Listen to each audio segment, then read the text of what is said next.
What is a chief creatologist? Well, my world's kind of unique inside HP. What I actually do is I live this world called C&D.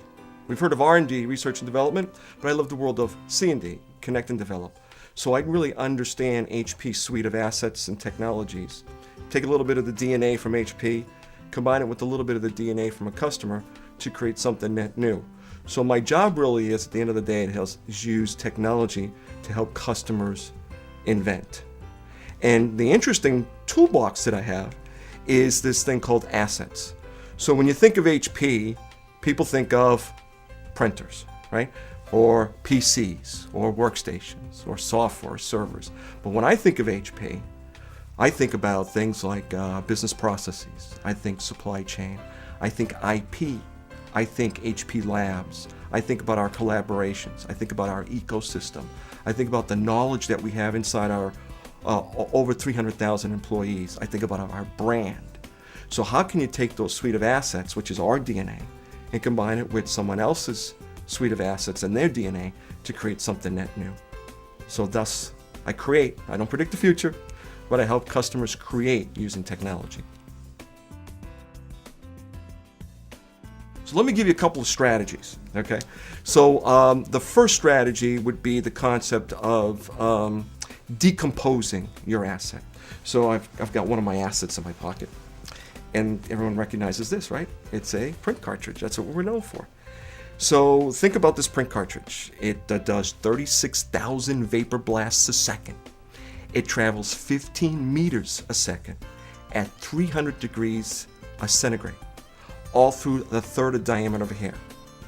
And people look at me kind of funny. They're like, yeah, so what? Well, that's the science of microfluidics, right? It's about ink hitting a substrate like a piece of paper. Think about a blood glucose machine. You know, if you have type 1 and type 2 diabetes, you have to measure, your sugar level, you prick your finger. Exact same science. It's blood hitting the strip. Or thinking about a jet engine and the spray of fuel into a jet engine, right? Those are all examples of microfluidics. Or think about counterfeiting in a consumer product company. So how can you take your product, in this case, decompose it? We have literally thousands of patents on this cartridge, on microfluidics, and taking some of that IP and then applying it towards another particular project. For instance, blood glucose, jet engine technology, counterfeit drugs. So that's a perfect example of taking something simple as a cartridge and taking one of our assets, but then allowing it to be unleashed to create some new value. So that's one example.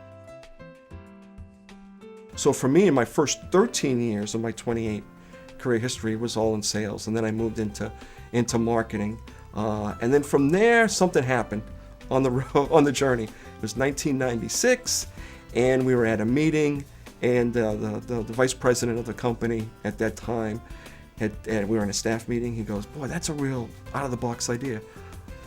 That's creative, and now that is way outside the box." And the next staff meeting, Jack had said, I came up with an idea. I can't remember what it was. He goes, "You know what we're going to do? We're going to call you the Creatologist." And then there was a hush in the crowd. And then I looked at him. I said, "Well, how many of those do we have in the company?" He goes, "Only one." I said, "Well, I'm the chief creatologist." So everyone started laughing. Nothing really happened until 1998, when I started to think about and taking my experience and my academic experience back at Bentley as a marketer. I go, wait a minute, there might be a brand here. So lo and behold, it just kind of flourished from there. In 1998, I kind of got involved in a lot of very cool projects, initiated a lot of cool ideas, generated a lot of revenue for the company, and the tagline kind of stuck. For me, I moved down to Pennsylvania and Philadelphia, but I still stayed connected with the whole community at Bentley in a number of different ways. The alumni and when the reunions that we have. I can't believe we got a 30th coming up next year. Coming back and talking to the students. I've had a great opportunity to do that in a couple of venues a number of years ago, maybe 5 or 6, with the marketing department. They were working on a project, and I had the opportunity to work with the students here. That was awesome. And then now, very recently, probably 2 or 3 months ago, had the opportunity to come back and talk about what I did and about IT innovation to an MBA class that they were taking an IT course. So I think that is part of the journey. I mean, it's the ability to kind of give back a little bit. I enjoy it because I get a new perspective, hearing from students and what their ideas are. And it's kind of funny, in the local community in New England, you kind of run into Bentley alumni, you run into Bentley students, and it's that stickiness that happens as soon as you find that out. So it's not only a physical coming back to Bentley and working with the students or doing something or a reunion, but it's kind of that extended community outside of Bentley, which is kind of exciting too.